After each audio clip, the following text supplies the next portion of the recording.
Hey guys, this is like a little part one here.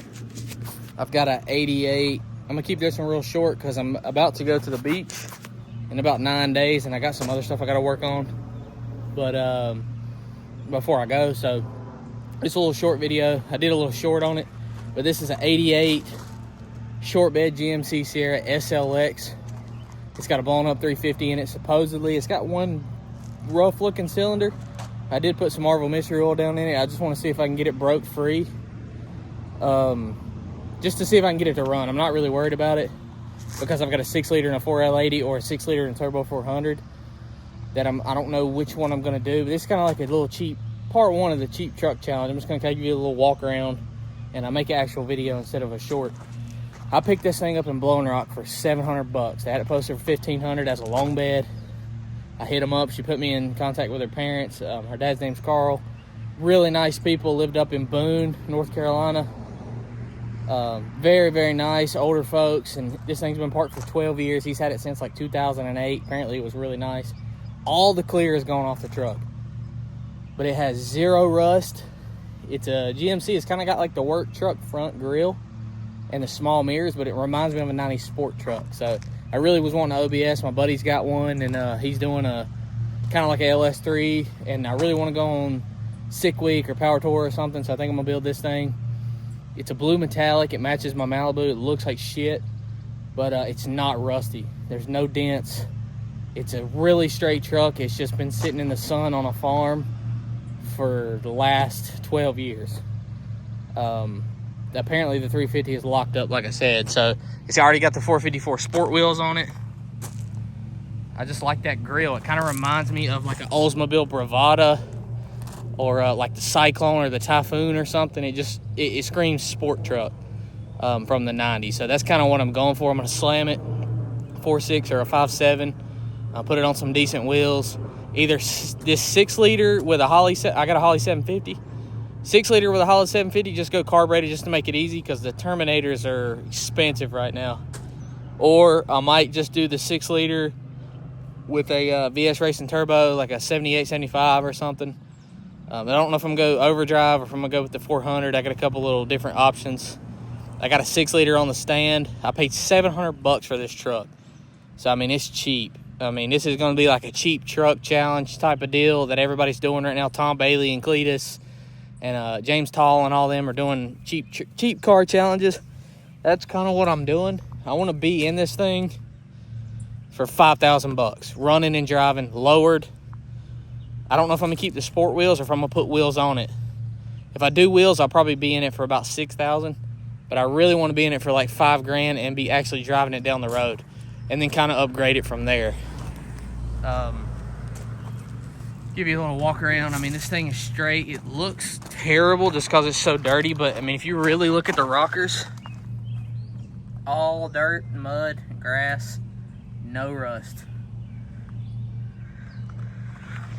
You do have peel and paint. I mean, you know, these OBSs were real bad about paint jobs, were terrible, but there's no heavy rust.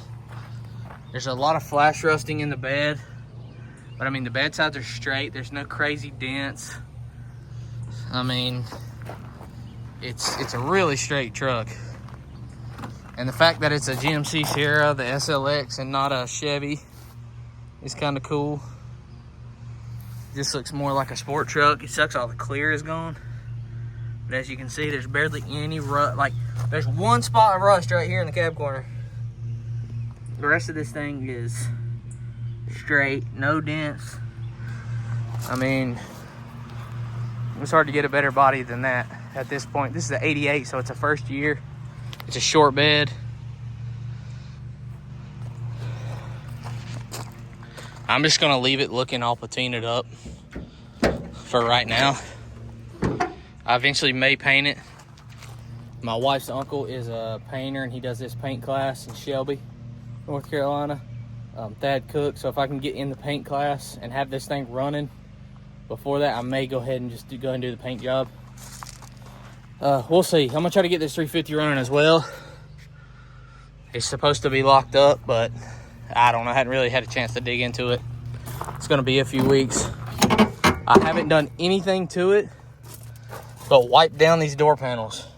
Of course, they're super faded, but we can get some shine juice and shine that thing up. Door panels are actually pretty clean. They're just faded. Dash, I need a glove box. I need this piece of trim. But I mean, the dash is fairly straight. It's not really cracked. There's one crack in that housing, but I mean, it's not really cracked. It's got a 90, it looks like it has a junkyard 95 seat in it, but I mean, its headliner's actually nice. It's got the blue vinyl floors. It reads 86,000 miles. So I think that's supposed to be original. He said the odometer works. He was the second owner.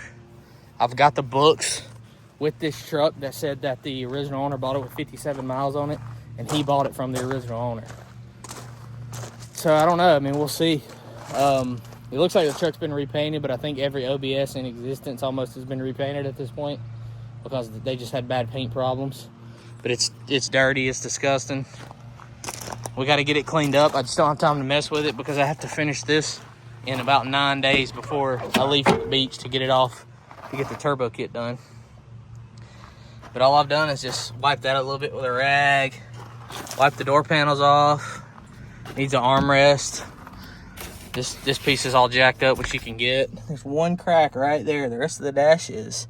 That's where I wiped it down, and that's what it was before. It's super chalky and dirty. They lived on a dirt road for a long time. Like, this road just got paved like 3 years ago. So it was basically a truck from a dirt road. We'll see how it goes. I mean, I'm gonna do it as cheap as possible. Like I said, I paid $700 for this thing. It's a killer deal. I mean, you just can't find them this straight, even though it looks terrible. You cannot find them this straight for $700. Any car pre-90 under $1,000 is a killer deal at this point because people just want so much money. I'm gonna try to stick to this thing and put this LS and the Turbo 400 or a 4L80 in it and actually get it back running, lowered on some wheels for under $5,000. So I'll do a little video after it's cleaned up, and maybe we'll try to get this 350 unstuck and get it running just because we want to, for fun. And then maybe we'll sell the motor. I actually got a 68 Malibu sitting over here that has a 307. Maybe I'll take this motor out of this truck and actually drop it in this little Malibu that I've got. I'll be do some videos on this thing too. I'm just more of a truck guy than I am a car guy. I love this car. It's a cool little four-door, little family cruiser. And what's crazy is it's blue metallic from 68, blue metallic from 88. 20 years apart, and they're almost the same color, which is kind of crazy, even though that's a single stage. And this is basically a clear coat, but throw some bed liner, wire wheel, throw some bed liner in it, get this thing cleaned up, get some tires on it, do all the brakes, all the I mean, it needs everything, of course. But shout out CJ Race Cars. I like how CJ Race Cars is doing it because they're doing the Cletus Cheap Car Challenge, but he's keeping a separate list on a board of what it would really cost. Like if you sell parts, like if I go and put a 6-liter and Turbo 400 in this, I'm gonna sell the 4L80 for $700-800, whatever I can get out of it, and that money goes back into this truck. So we'll see how far $5,000 will get us. I'm hoping we can get it on the ground, slammed on some wheels, and running full LS swap and everything. I've got $1,500 in the 6-liter and the 4L80, but the 6-liter had a spun cam bearing. So I got it on the stand, tore down. I'm gonna rebuild it, kind of toss it back together.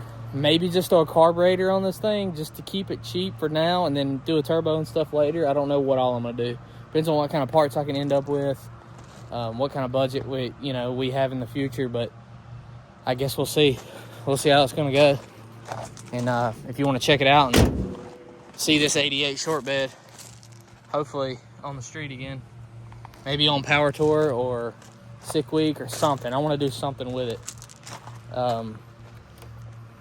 And just have some fun and rip some burnouts and maybe take it racing. But follow along and look for part 2. Give me about a week or two, because, like I said, we're going to the beach with the family and all that stuff. I got to finish this orange Suburban over here for a guy.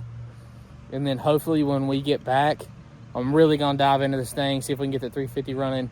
If we can't, or if we can, I'm still going to yank it out. And I'm going to start doing the LS swap.